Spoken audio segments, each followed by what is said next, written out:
मुलांनी किंवा कुणीही भूक लागली असं म्हटलं की आई किंवा आजी वरनं मस्त बरणी काढायची आणि एक एक लाडू हातावर द्यायची. अतिशय पौष्टिक, रुचकर आणि झटपट होणारे असे हे लाडू आणि मुख्य म्हणजे मुलांना आवडणारे असे हे लाडू.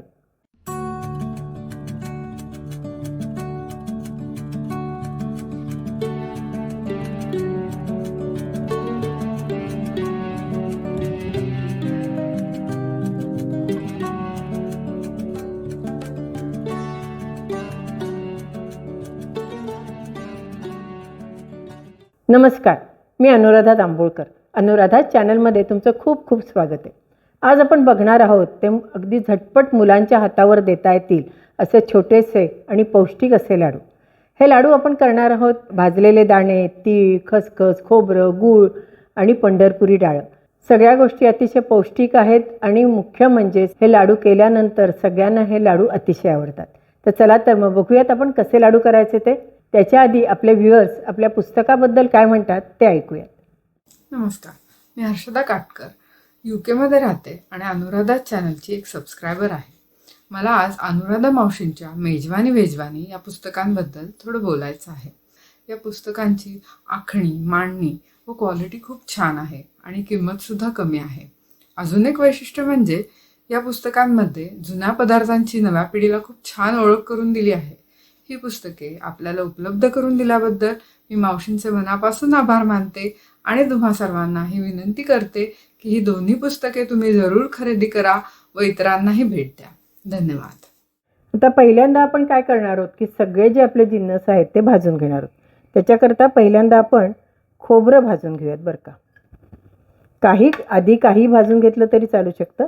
हे सुकं खोबरं आहे आणि ते आपण किसून घेतलेलं आहे.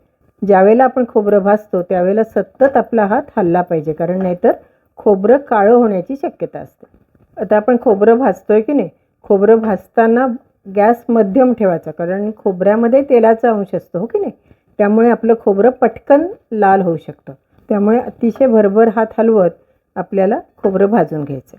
आता हे खोबरं आपलं लालसर होत आलं आहे बरं का. फार लाल होऊ द्यायचं नाही, कारण एकदा लाल व्हायला लागलं की अतिशय झटपट आपलं खोबऱ्याचा रंग बदलला जातो. त्यामुळे अगदी पटकन काढून घ्यायचं आहे. तुम्हाला मी दाखवते, हे पहा की नाही. या दोन्ही खोबऱ्यांमधला फरक कसा आहे तो दाखवते. एक असं तांबूस आणि पांढरे की नाही अशा रंगावर आपल्याला खोबरं भाजून घ्यायचं. आपलं खोबरं भाजून झालं आहे. आता हे आपण काढून घेऊया. त्याच्यानंतर आपण तीळ भाजून घेणार आहोत. आता हे आपल्या तिळाचा सुद्धा रंग बदलत आला हो की नाही, आणि तीळ उडायला लागले, त्याचा अर्थ आपले तीळ भाजत आले. त्यामुळे आपण हे तीळ पण काढून घेऊयात. आता आपण 1 चमचाभर खसखस घालणार आहोत. खसखस पण अतिशय झटपट भाजली जाते. आपली कढई खूप तापलेली आहे, त्यामुळे आपण गॅस लहान करूयात आणि खसखस भाजून घेऊयात. खसखस ज्यावेळेला भाजायला लागते तेव्हा ती पण उडायला लागते आणि तिचा जो रंग असतो तो गुलाबीसर व्हायला लागतो. आपली खसखस पण भाजून झालेली आहे की नाही, तिचा पण रंग बदलला गेला. आपण खसखस पण काढून घेऊयात. जास्त खसखस भाजली गेली तर तिचा रंग काळा होतो.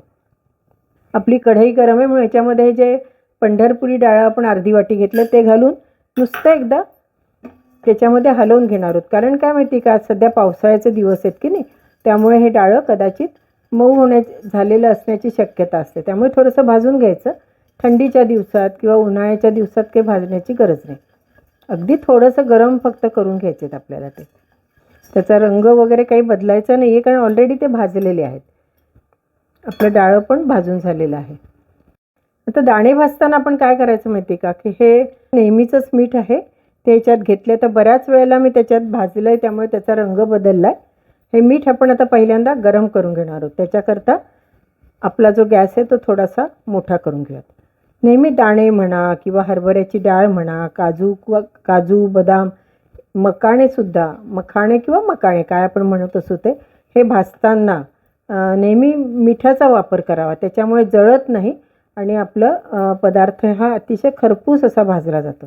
आपण मीठ पहिल्यांदा गरम करून घेतलं, त्याच्यात आपण हे 1 वाटी दाणे घातलेत आणि आता मिठामध्ये आपण दाणे भाजून घेणार आहोत. त्याच्यामुळे सारखे दाणे भाजले जातात, चांगले खमंग भाजले जातात आणि सालं पण पटकन निघतात.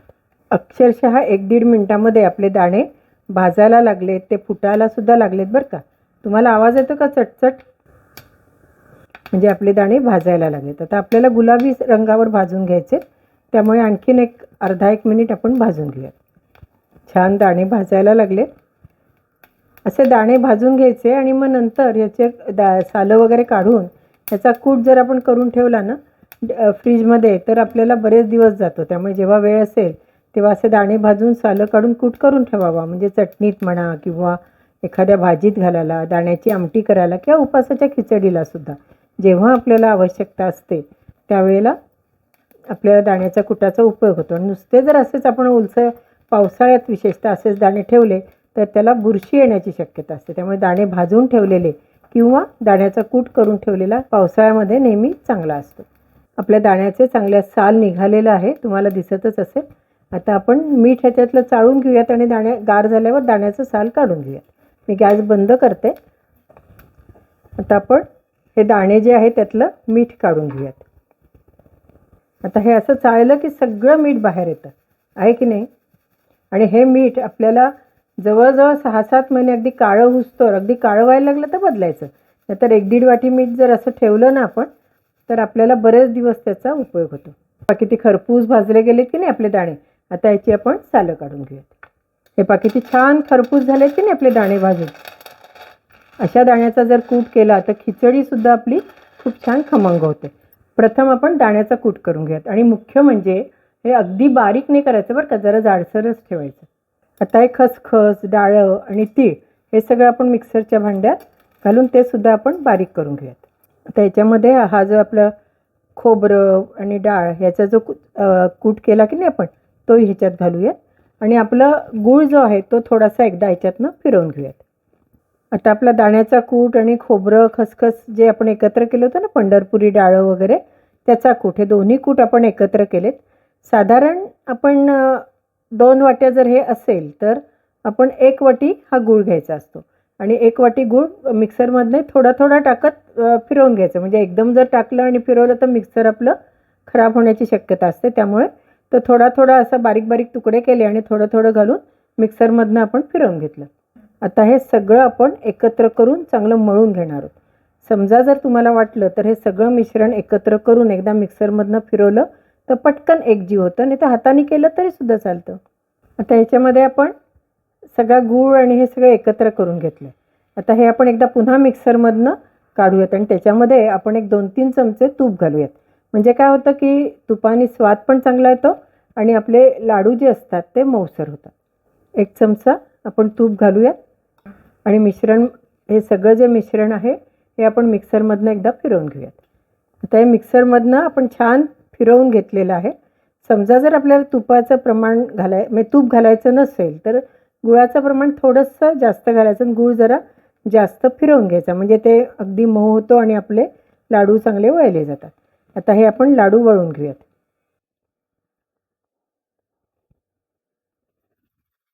असा आपला हा लाडू तयार झाला. असे सगळे लाडू आपण वळून घेऊयात. एवढेच करायचे, म्हणजे काय होतं मुलंसुद्धा एवढासा लाडू खायला कधी काकू करत नाही, नाही वगैरे काही म्हणत नाही, पटकन खाल्ला जातो.